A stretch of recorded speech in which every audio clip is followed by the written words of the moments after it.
Hey guys, welcome to Chess Beauty 91.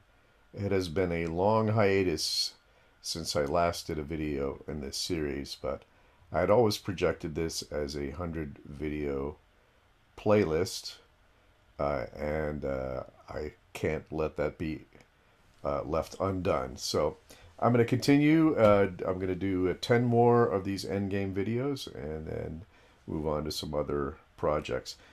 Uh, I apologize for long-time subscribers of my channel. There's been not much happening. The truth is, I just have a lot of other things going on in my life. I teach at several schools, plus I have a full-time job as a performer. So it's hard to find the time, but I haven't given up, and I plan on doing some more stuff, especially on coffee house openings and other openings that I'm interested in. So, Chess Beauty 91, this is a study by Selesniev from 1909. I don't know much about Mr. Selesniev, but he sounds Russian, as so many of these great composers are. And this is white to play and win. So, if you haven't already solved this, I encourage you to go ahead and do that, and that will increase your enjoyment of the solution. In the position that we're looking at here, white doesn't look to be doing so well. His great white hope on f7 looks ripe for decimation. The rook can't leave the back rank without allowing checkmate, and it seems like black has the upper hand in this position, particularly in view of his outside pass pawn on b7. So if the rooks come off, it's probably an easy win for black. Okay, so I will make an imaginary pause here while you try to solve it. And we're back. And hopefully you found the magical move, which is Rook e5 check. Now let's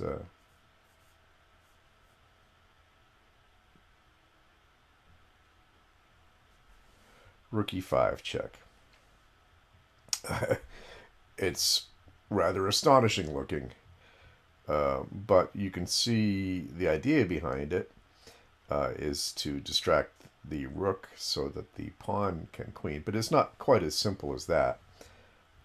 Now, black could try some other things here, but say he tries something like b5, but it's just not going to work, because after b5, rook takes f5, and we take, we just queen, and that's going to be an easy win for white, so he has to do better than that. Let's go back to the start position. So really his best option, black's best option, is just to take the rook.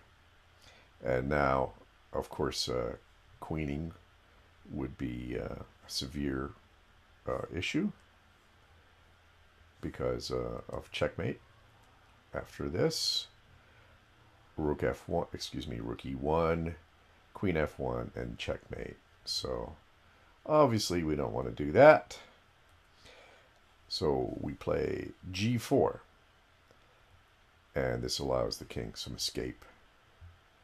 And now black is kind of desperate. He's got to check, because otherwise the white is just going to queen. So let's see what happens. Rook e1 check, king g2, no surprise there. Rook e2 check. Now what would you play in this position? Because it's still possible for white to fail this position. If you played king to f1, that would allow black to at least draw and perhaps maintain winning chances. We'll see. But we'll come back to that, because the main line is interesting here. So king to g3 is the correct move. And now rook to e3, king to f2, rook to e4. The idea of this is to win the queen through a double attack. So white queens and black checks, queen takes, and now we can create an outside, not an outside pass pawn, but a pass pawn here. And so it's a race. b5, h5, g takes h5, g takes h5, b4, h6, b3, h7, b2, h8 queens, and black also queens, but he who queens first usually wins, and this is no exception. So here, queen to a8, the king must go onto the b file, and now we can skewer, and this is an easy win, of course.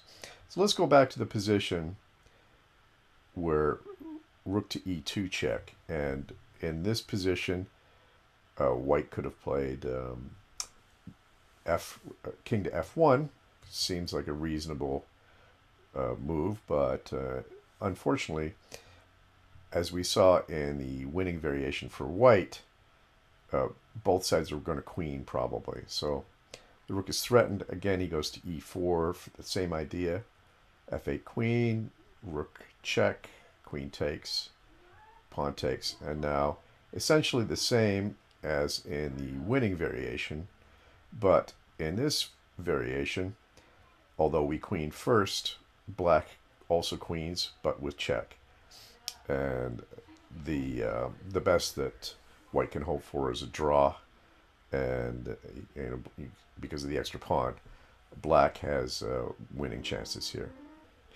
We will conclude here. I just realized I usually show a preview of the upcoming study we're going to look at, and I realized I was supposed to look at a study by Van Essen for this one. So I'm a little rusty. So we will do the Van Essen study next time. And in the meantime, happy endgame solving. Thank you for watching. Goodbye.